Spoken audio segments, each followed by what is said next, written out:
Dzień dobry, cześć, witam wszystkich. Tym razem z peronu pierwszego dworca Szczecin Główny. Przede wszystkim to chyba nastąpił ostateczny koniec zimy. Tydzień temu o betonowcu opowiadałem jeszcze w zimowej scenerii, a dzisiaj według czasu filmowego mamy 13 stopni w słońcu, ale za to jest dosyć wiecznie. Mamy zatem idealne warunki do takiego poszwędania się trochę. Ale, że jest też tak trochę nie za wcześnie dzisiaj, to ten nasz szwendacz musi być taki trochę w mikroskali. Ale to dobrze, nie zawsze trzeba cisnąć nie wiadomo ile kilometrów, żeby było fajnie, a o kilometrach w tym roku na pewno jeszcze będzie wiele filmów. A żeby nie jeździć tam i z powrotem po odcinkach, za którymi generalnie nie przepadam, to podskoczymy sobie tym razem do Stargardu, żeby obadać mniejszy lub większy kawałek stargardzkiej kolei dojazdowej, czyli stargardzkiej wąskotorówki. Zainteresowani? No to usiądźcie wygodnie. Zapraszam na wycieczkę.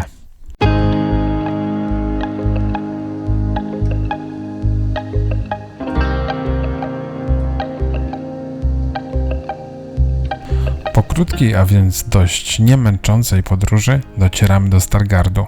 Aby odnaleźć dawną stację wąskotorową, musimy zwrócić szczególną uwagę na znaki z tabliczką dopuszczony ruch rowerowy, gdyż infrastruktura rowerowa w tej części miasta jest, delikatnie mówiąc, niekompletna. Stacja Stargard Wąskotorowy, otwarta w 1895 roku, była sercem lokalnej sieci kolei wąskotorowej. Pierwsza linia połączyła Stargard ze Starą Dąbrową i Ińskiem, przecinając po drodze linię normalnotorową w Trąbkach. W kolejnych latach sieć rozrosła się, obejmując m.in. połączenia do Dobrej Nowogardzkiej oraz odgałęzienie do Poźradła. W 1925 tabor liczył 18 wagonów pasażerskich i 169 towarowych. I proporcje te utrzymywały się do końca II wojny światowej. Wagony pasażerskie posiadały drugą i trzecią klasę. Dziś budynek dawnej stacji stanowi świadectwo minionej epoki, przypominając o czasach, gdy wąskotorowe pociągi tętniły życiem na tych torach. Choć linie te zostały zamknięte ponad 2 dekady temu, pasjonaci kolei nie ustają w staraniach o ich częściową reaktywację, przynajmniej w formie atrakcji turystycznej. Towarzystwo Stargardzka Kolej Dojazdowa od lat jest zaangażowane w przywracanie dawnej świetności stargardzkiej wąskotorówki. Jednym z pierwszych kroków było oczyszczenie torowiska z gęstej roślinności i zalegających odpadów.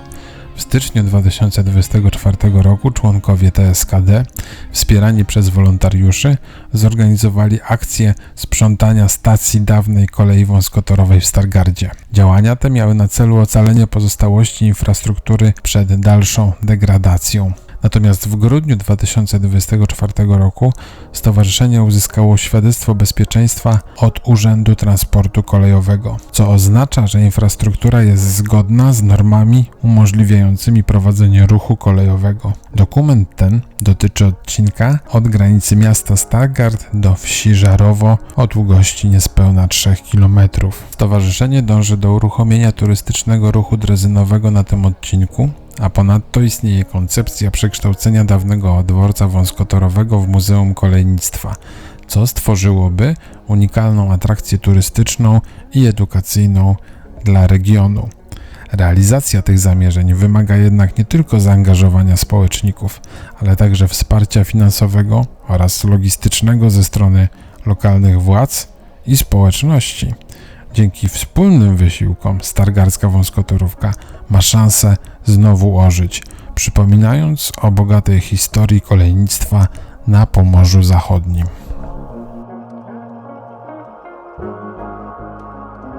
Od Stargardu, począwszy od ronda Unii Europejskiej, wzdłuż torów kolejki biegnie wygodna droga rowerowa.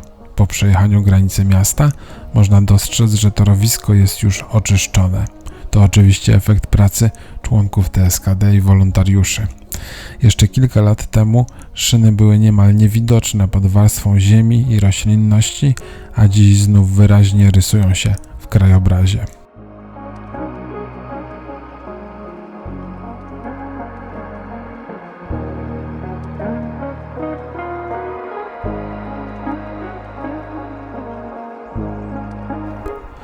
Zbliżamy się do Żarowa. W tym miejscu kolejka oddala się od drogi rowerowej, kierując się ku rzece Inie.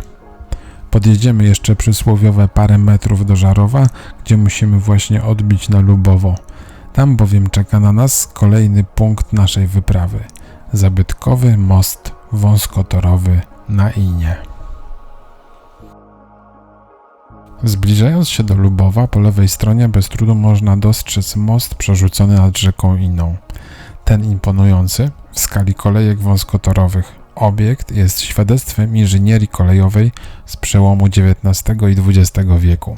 Oficjalne zawiązanie spółki Towarzystwo Akcyjne Szацkiej Kolei Wąskotorowej miało miejsce 29 września 1893 roku. Wtedy to też rozpoczęto projektowanie linii. Sfinansowanie inwestycji miało polegać na wyemitowaniu przez Saziger Kleinbahn akcji. Cena jednej akcji wynosiła 1000 marek, a po zsumowaniu dochód z emisji wyniósł ponad 2 miliony ówczesnych marek. 37% akcji zakupiła prowincja pomorska, 19% miasto Stargard, 18% powiat szacki, 14% naczelne koleje pruskie, a resztę stanowili mniejszościowi udziałowcy, czyli spółka Lenz & Company, powiat drawski oraz prywatni przedsiębiorcy.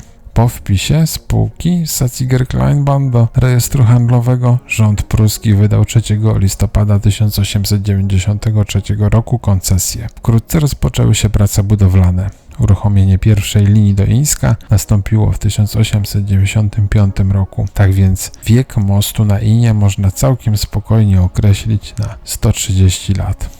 Konstrukcja mostu opiera się na solidnych filarach, które przez ponad 100 lat opierały się próbie czasu oraz zawirowaniom historii. Choć linia wąskotorowa została zamknięta w 2001 roku, most pozostał niemym świadkiem historii lokalnego kolejnictwa. Obecnie, dzięki staraniom pasjonatów ze Stowarzyszenia Stargardzka Kolej Dojazdowa, most ten ma szansę odzyskać dawną świetność i stać się bardziej dostępną atrakcją turystyczną regionu. No dobra, na tym etapie można by powiedzieć, że mamy za sobą zasadniczą część wycieczki. Przejechaliśmy cały odcinek, gdzie tory są jeszcze dobrze widoczne, a droga rowerowa sprzyja komfortowej jeździe. Ale no właśnie, nie byłbym sobą, gdybym nie sprawdził, co jest za tak zwanym rogiem. A to za rogiem to, takie mówiąc językiem szkolnym, zadanie z gwiazdką. Opcja tylko dla zainteresowanych, zaawansowanych, zwłaszcza pasjonatów szukania rozmaitych śladów. Jeżeli macie ochotę na mikolsko-paraurbexowe klimaty, sam nie wiem jak nazwać ten rodzaj eksploracji, to możecie ruszyć dalej, za Lubowo, przez Klempino, a potem na Małkocin. Trasa niestety robi się tu trochę wymagająca. Najpierw gruntówka, potem asfalt, ale umówmy się, dość mocno sfatygowany. Co gorsza, kierowcy na tym odcinku raczej nie przejmują się ograniczeniami prędkości, więc ostatni odcinek nie należy do najprzyjemniejszych. Aha, jeszcze jedna rzecz. Między Lubowem a Klempinem szlak rowerowy poprowadzony jest dość dziwnie przez pola zamiast przez Lubowo. Czy to chroni przed jakimś wzmożonym ruchem? Raczej nie, bo takiego tutaj nie ma. Czy jest też ciekawszy? No szczerze wątpię. Jedyne, wobec czego może być alternatywą, to odrobina bruku w samym Lubowie. Tak więc jeżeli nie macie ochoty się turlać po polu, to zerknijcie na mój ślad GPS, który wrzuciłem na komód, a link do niego znajdziecie oczywiście w opisie do tego filmu. No i tak dotarliśmy do Małkocina. Z pozoru to miejsce może wydawać się mało atrakcyjne. Zarośnięty teren, gdzie kiedyś przebiegała linia wąskotorowa. Ale dla pasjonatów kolejnictwa, miłośników opuszczonych miejsc i wszystkich tych, którzy po prostu uwielbiają się szwendać, to miejsce może okazać się nie lada gratką. Teren w porównaniu ze zdjęciami z początku wieku bardzo szybko zarasta, ale wciąż można dostrzec zarys peronu, rozjazdy oraz inne detale świadczące o dawnej świetności tej stacji. I tutaj przyznaję, że droga dziurawka do Małkocina mnie na tyle wykończyła, że nie dotarłem nawet do pałaców tej miejscowości, nie mówiąc o dalszej wyprawie w głąb wąskotorówki. Ale może ktoś z Was pojechał dalej? Jeżeli tak, to dajcie znać w komentarzach, podpowiedzcie, czy jest potencjał na kolejną wycieczkę. W takim razie czas na powrót. Nie mam siły kombinować. Ten wzmożony ruch aut trochę mnie zniechęcił. Zawracam po śladach i tą samą trasą jedziemy do Lubowa. Ale zamiast kierować się z powrotem na Stargard, odbijamy na Grzędzice, żeby już uniknąć miejskiego ruchu. I tu mała i miła niespodzianka. Droga do Grzędzic okazuje się być zupełnym przeciwieństwem tego, co było na Dziurawce do Małkocina. Ruch jest tu zdecydowanie mniejszy, a może po prostu wszyscy faktycznie respektują obowiązujące tutaj 40 km na godzinę? No i asfalt. Nowiutki, równiutki, co w połączeniu ze spokojem na drodze powoduje, że ponownie chce się jechać. Od Grzędzic już mamy CPR, a za linią kolejową skakujemy na drogę rowerową. I od tego momentu do samego Miedwia przez Lipnik korzystamy z w pełni odseparowanej infrastruktury. Teraz to po prostu czysta przyjemność. Przed Grzędzicami lub w Lipniku można podjąć decyzję. Jeśli ktoś chce zrobić totalnie małą pętelkę, to można wrócić do Stargardu i zamknąć trasę w miejscu startów. A jeśli nie, to plaża nad Miedwiem to świetne miejsce na większy odpoczynek. Z Nadmiedwia do centrum Szczecina jest około 34 km. Tak więc cała dzisiejsza eskapada wyniesie 65 km. Jeżeli chcecie trasę obadać dokładnie na mapie, to w opisie do filmu znajdziecie link do śladu GPS, który wrzucam tradycyjnie na komód.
Słońce jest już dość nisko nad Miedwiem, a to oznacza, że najwyższa pora troszkę docisnąć i skupić się na jeździe, a nie na filmowaniu.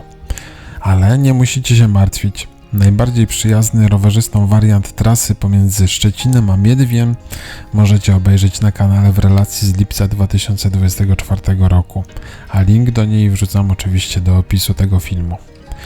A ja już dziękuję Wam za wspólną wycieczkę i za to, że obejrzeliście ten materiał w całości. A jeżeli obejrzeliście w całości, a nie subskrybujecie jeszcze mojego kanału, to może pora to rozważyć. Pozostawiam Was zatem pogrążonych w rozmyślaniach i żegnam się już. Do następnego razu.